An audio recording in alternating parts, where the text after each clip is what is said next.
Cerita. Chelsea Kids Redungin Alkitab. Shalom adik-adik, selamat pagi. Hari ini kalian akan mendengarkan renungan bersama Cici Yosalni. Nah, adik-adik, coba kalian lihat di sini Cici punya gantungan kunci. Nah, coba kalian pikir, gimana rasanya teman Cici kalau misalnya ternyata gantungan ini adalah gantungan yang Cici curi. Jadi, teman Cici bawa nih ke sekolah, ya kan? Cici lihat ini gantungannya lucu banget karena seperti boneka, terus fluffy, terus cantik.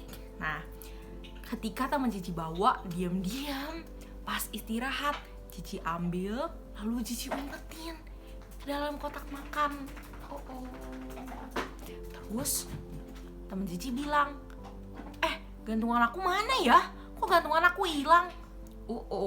Jadi Cici bilang kalau misalnya gantungan teman Cici itu hilang, terus teman-teman Cici bakal bantu nyariin. Tapi Cici gak akan ngaku karena Cici pengen banget sama gantungan ini. Jadi Cici curi. Terus sekarang gantungannya ada sama Cici. Kira-kira apakah ini hal yang bagus? Kira-kira apa yang kalian rasain kalau misalnya kalian yang jadi teman yang dicuri? Apalagi kalau misalnya ini adalah hadiah yang kalian pengen banget. Sering kan adik-adik pengen banget sesuatu, terus akhirnya mama kalian beliin, meskipun bagus banget, kalian bawa ke sekolah, terus di sekolah ternyata hilang, dicuri.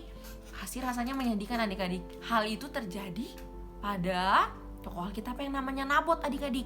Di buku renungan kita pada perikop 45 dikatakan bahwa Nabot adalah pemilik kebun anggur. Nah, Nabot adalah orang Yizreel yang mempunyai kebun anggur di samping tanah istana Ahab. Nah, Ahab ingin membeli tanahnya untuk dijadikan kebun sayur. Tapi Nabot bilang, nggak bisa pak, ini kebun anggur saya. Jadi dia menolak, ya kan. Nah, terus Ahab marah, lalu melaporkan sikap Nabot kepada Izebel. Nah, terus si Izebel bilang, kamu kan yang berkuasa, harusnya kamu bisa dong melakukan sesuatu, ya kan. Terus Izebel kemudian merancangkan cara agar Nabot meninggal. Lebih parah daripada mencuri terus bilang kalau misalnya barangnya hilang. Dia pengen Nabot meninggal. Gunanya apa? Ketika Nabot meninggal, Ahab dengan gampang tinggal mengambil kebun anggurnya, ya kan? Jadi Izebel dia menyebarkan berita bohong sehingga orang-orang marah. Bener dong, Nabot meninggal. Waduh, kacau banget adik-adik. Nah, udah gitu setelah meninggal, dia beneran tuh ambil si kebun Nabot, ya kan, kebun anggurnya Nabot. Terus akhirnya menjadi miliknya Ahab, ya kan. Tuhan melihat perbuatan jahat Ahab dan Izebel, karena saat itu Ahab adalah seorang raja.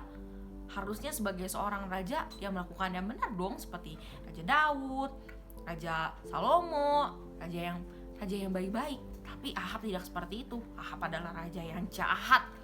Karena itu Izebel akhirnya harus meninggal.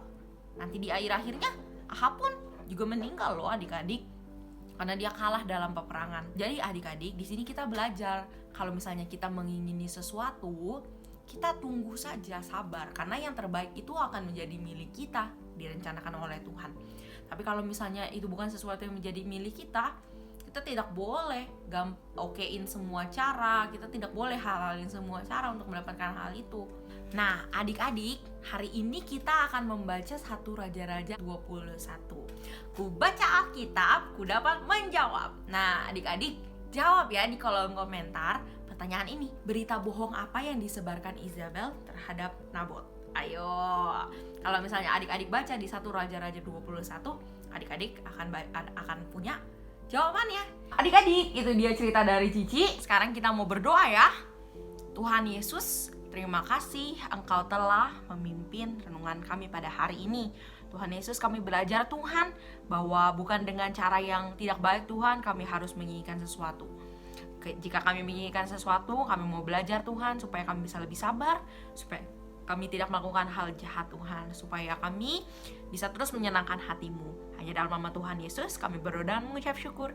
Haleluya, amin. Nah adik-adik, sekian renungan Cici pada pagi hari ini. Semoga adik-adik bisa menjawabnya dengan benar ya. Jadi adik-adik, kalau misalnya kita mau mencuri, kita pikir-pikir dulu, karena itu bukan hal yang disenangkan oleh Tuhan. Oke? Kalau kita menginginkan barang, kita berdoa dulu aja, kita tunggu dulu aja, kita minta mama papa kita, ataupun kita bisa tunggu pas Natal. Siapa tahu nanti cicinya akan memberikan hadiah Natal sesuatu yang kalian mau. Oke adik-adik, sampai jumpa semuanya. Tuhan Yesus memberkati. Shalom.